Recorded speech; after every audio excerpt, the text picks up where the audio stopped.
Chavke sir, लोक जनशक्ती जो पक्ष आहे LJP पासवान यांचा, तो एनडीएच्या बरोबर असल्यामुळे मतांची विभागणी झाली आणि त्यामुळे त्याचा फटका राष्ट्रीय जनता दलाला बसलेला आहे का? मागच्या 2020 साली लोक जनशक्ती पार्टी स्वतंत्रपणे लढली होती, 134 जागा लढल्या आणि 5.66% मतं मिळवून त्यांनी नितीश कुमारच्या जागा घटवल्या.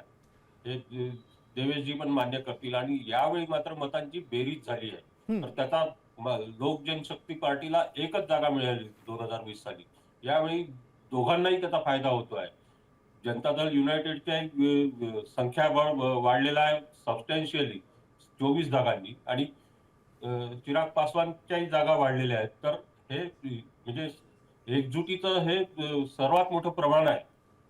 चावके सर, आता सत्ता स्थापनेसाठी कशा घडामोडी होतील? कारण चित्र जवळपास स्पष्ट झालेलं आहे. एनडीएचं सरकार होऊ शकतं. एनडीएचं सरकार तर होणारच आहे. आता काही म्हणजे फक्त मुद्दा मुख्यमंत्री पदाच्या चेहऱ्याचा आहे. मुख्यमंत्री कोण होणार आणि त्यावर भाजप अडून राहणार आहे का? तर आता भाजपला अडून राहण्याची पण परिस्थिती राहिलेली नाहीये. 73 जागा जिंकल्या. दोन्ही पक्षांचा स्ट्राईक रेट बघा तुम्ही.